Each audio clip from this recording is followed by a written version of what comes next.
He actually spent an entire year, last year, trying to discern what his vision was. So if you walk out of here tomorrow asking why I don't have my life vision, do not be upset. It actually takes a while. I'm still figuring it out myself. But once you do get there, at this point you'll know what you want to do, but skill development is the part where you want to learn how you're going to do it. So, these are where you ask yourself 2 basic questions. Or, these aren't in question form, but I'm going to ask them in question form. What are your strengths and what skills do you need to make your vision happen? So, defining your strengths. 2 questions you can ask yourself to figure this out. What comes naturally to you? What have people complimented you on? And I actually want to emphasize this point really quick for something I learned this year. Sometimes your best strengths, you don't even know are strengths. So what this means is, let's say, for instance, I took Strength Finders 3 years in a row, right? Got same things. I'm like, yeah, I'm empathetic. Yeah, I'm positive. These all make sense. My 3rd year, it knocked positivity out of there. Well, junior year makes you cynical. What can I say? And it replaced it with includer. Well, first off, other than the fact that my first strength was a woo, what even is a woo? My second strength is includer. I'm like, including isn't a skill.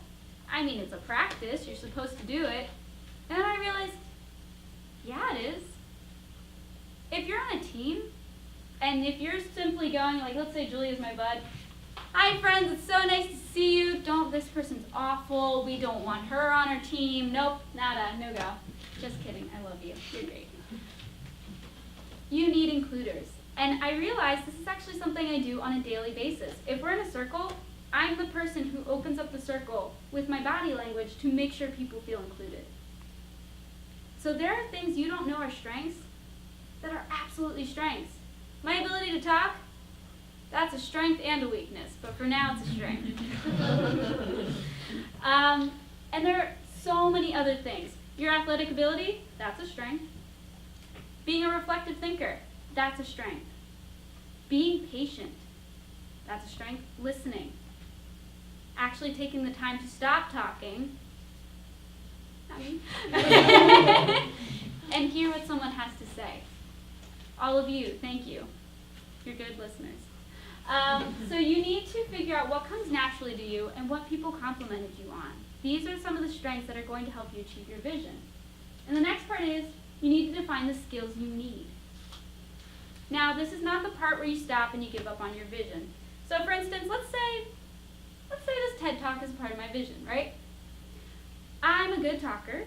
I can present pretty well. I'll crack jokes occasionally that will sometimes get laughs, most of the time get cringes. But here we are. The one thing I'm not good at organizing, I'm not good at planning, and I'm not good at technology. And oftentimes what happens is we say, I'm not good at that, I can't do this. And that $400 trillion idea, where does it go? The drawer! The drawer! And then we die! Just kidding. This is where if it was a movie, I'd just say cut, but nah, the show must go on. So, yeah, we don't want to do that. Defining the skills you need is not a bad thing. It just either means you wake up at the crack butt of dawn, you go out and you figure out how to do them, or you work with people who know how to do things you don't know how to do. Everyone applaud for Dale. He's my tech leader. Fantastic. So, remember, a vision is not something you do alone, so get people to help you out. And by the way, the smartest people you will ever meet are in this room, because they're here. No, I'm kidding. Because, as Steve Jobs said, the world is made up of people no smarter than you. That's the guy who made your phones. So you're as smart as Steve Jobs. Okay, if that doesn't make you feel like at least $1 million, I don't know what will. But let's keep on going. All right, now here's the next part, visible thinking. Remember autopilot? Well, it's back. But I've been talking at you a while with very little visuals. That's also a no-no in the education world. You need visuals. You guys have better attention spans, but I don't want to test it. So now we're going to go through a little cartoon to demonstrate what it means to have to make your thinking visible, or at least the importance of it. So go ahead. Welcome to my cartoon, How We Handle Problems in Life. Let's begin. So, also I apologize for the art. That is something I wanted to do, but I said to myself when I was young, I really shouldn't do that because it's not cool. I was in middle school, so I apologize. That's why this looks like this. But here we are. Once upon a time, Joey wanted to achieve a vision. That's a baby, by the way, baby Joey. And he is dreaming about his vision. Next. So Joey one day asked his dad how to do it. His dad happens to be a sailor pirate. And he says, arg, you can only do it by... Okay, you can only do it by riding a boat. An Irish pirate. Look at that. Next. All right, so Joey built a boat. Continue. Eventually. See, that's all the things we want to do with our homework. We can't set it on fire, though. So, continue. There we go. Much better. But the one thing that Joey didn't realize as he sets off on his adventure is that he didn't know how his brain handles problems. That's a fish, by the way. Just figure. Oh, no, Joey. Oh, did I go too far? That's okay. Sorry. Yep, so that happened. Continue. Now, Joey's subconscious thoughts decide to tell him, it's not that big. I can ignore it. We have a project due at 12. It's 10 o'clock. It's not that bad. I can watch another episode. Let's continue. And then this happens. It's not a problem. It's not a problem. If I don't see it, it's not there. Works every time, right? Give it a click. Not quite. Click again. You know, I like this one because I meant to just draw two symmetrical looking circles, but that looks like an eye twitch, which I think is Continue. And Joey is now sitting there. How did I end up like this? Next time I'm flying. Why did you do it in the first place? All right, go ahead and click that. So, visible thinking. Give me a click. We just so happen, what I wanted to share with you about that cute little comic strip is that we do this to ourselves all the time. We start on our adventures. In fact, Joey's really brave. Some people don't even get to their adventures, their visions, their dream. Oh man, lost my thought. Okay, I'm back. So, some people don't even get to a vision. Sometimes they think, wow, I want to go do this thing, but I can't do it, and they stop right there. But Joey was brave enough to get on a boat and try. But this happens to you all the time. We go out, we start our visions, and then we realize that our brains are not always our friends. So go and give me a click. All right. So to have visible thinking, that just simply means uncovering the stories, the unconscious stories that we tell ourselves. So, as we started with, identifying the I shoulds of our lives. Super important. It's the first way that you actually express language. Language is the key to understanding your thoughts. And when we start looking at our language, we start realizing how we think. The next part is our worries, our fears, our self-doubts. All of those things we learn to believe. And that's terrifying. Because what happens is, it becomes subconscious. So let me tell you a little bit about science. I didn't love math, but I thought science was pretty cool. So, I want you, do all of you have a pencil? Okay, take your paper, draw a line. straight line, squiggly line, any kind of line. Okay, so with what happens with our self-doubts and our fears and our negative thoughts, they are like, so let's start with our neural pathways. When you're born, you got a bunch of them, and as you grow, you lose them. Some stay, but only because you use them. So it's a use them or lose them attitude. So a thought goes along a neural pathway, and it's a lot like that line you drew. So let's say I say, I'm a great singer, or someone tells me I'm a great singer. That's a thought that keeps working its way into my brain, and it becomes a strong neural pathway. Now, when we think other things, it's really good for if you're a good singer, and that's something you want to do with your life. But then we have thoughts like, I suck at being a good friend. And we say that to ourselves over and over and over again. Now, we realize it's negative thinking. We start making our thinking visible, and we say, okay, I'm going to stop. I want you to erase that line that you just drew. So erase as much as you can, get rid of the color. Here is the problem with not being aware of our thinking. The more we think these negative thoughts, so even if we get to a point where we stop thinking these negative things, we'll erase as hard as we can, but that indent is still there. That pathway is still there. So if you wake up and you try to if you start changing the way you think and it's not working, that's not because you're failing.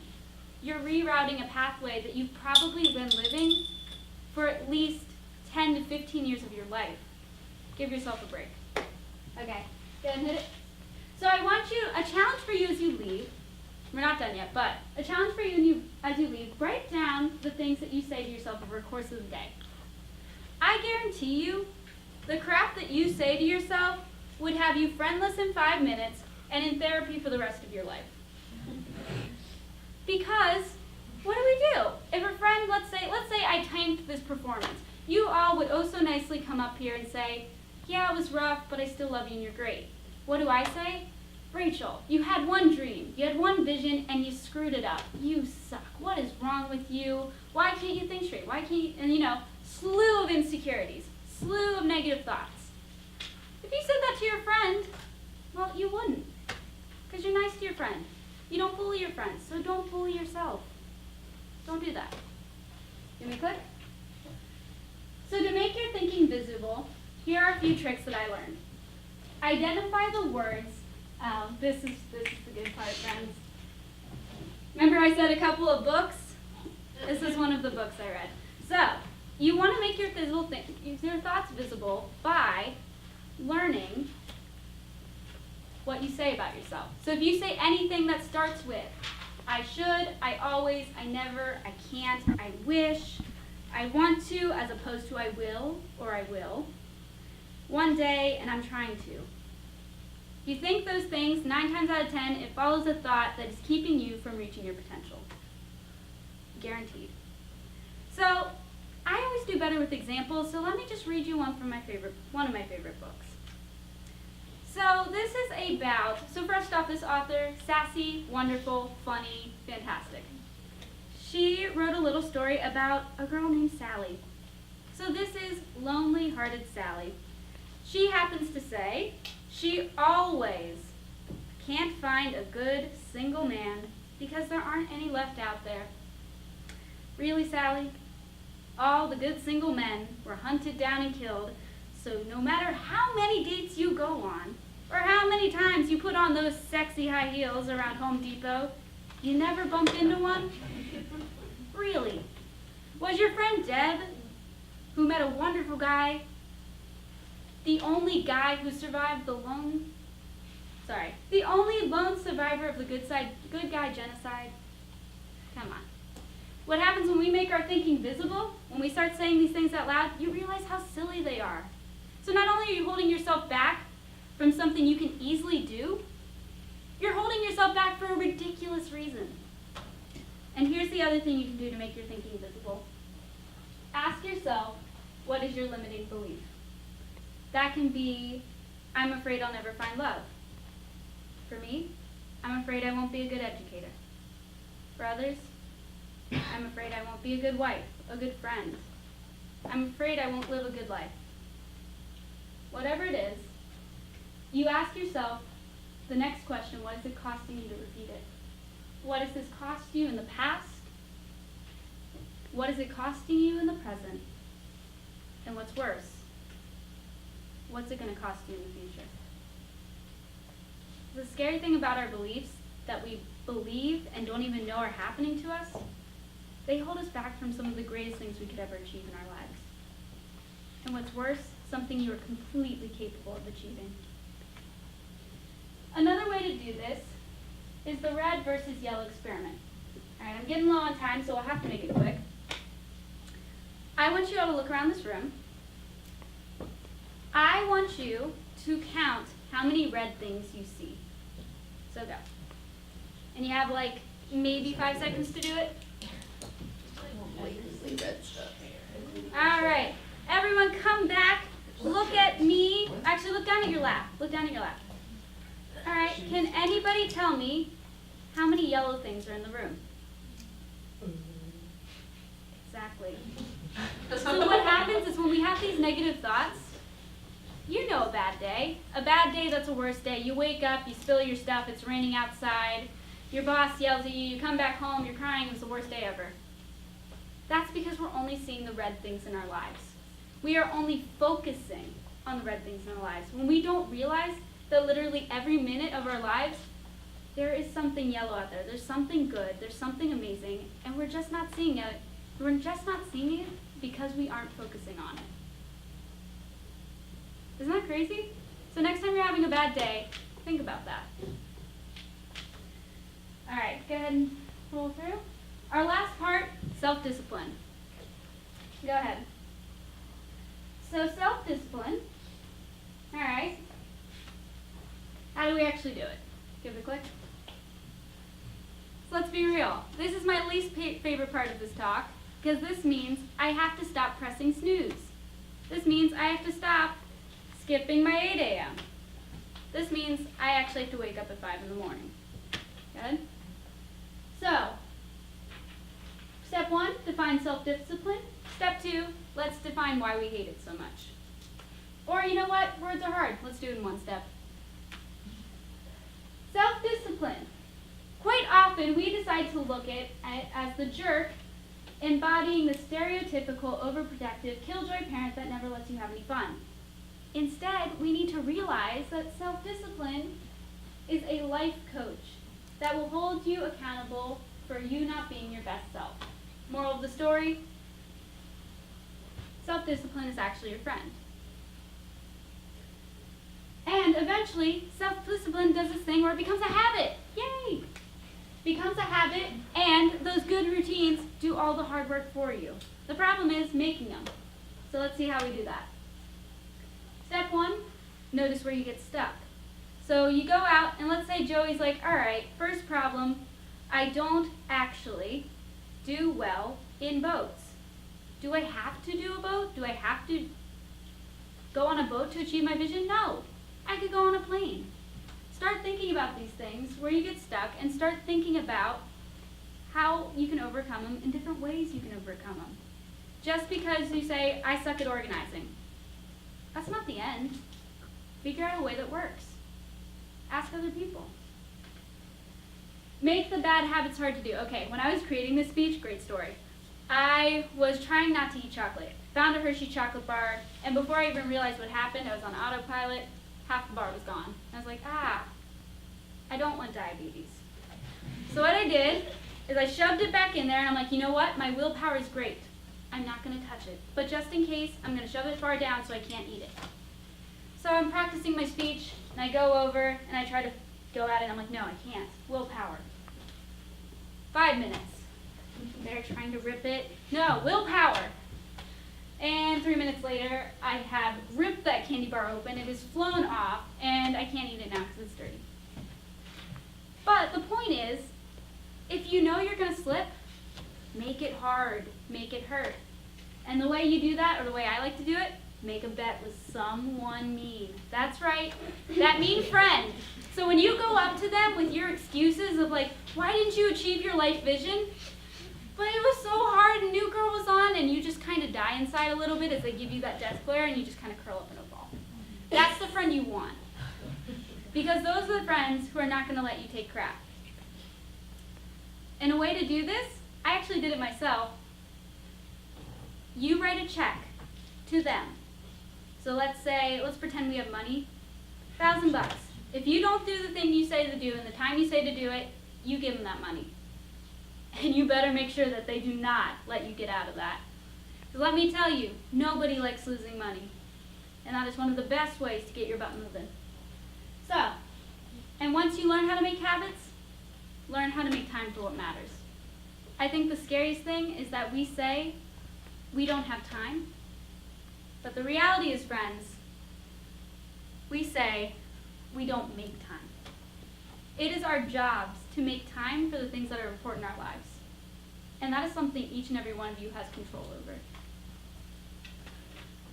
Okay, and the last thing is a vision, a true vision, but on top of all these things, needs to be founded in love.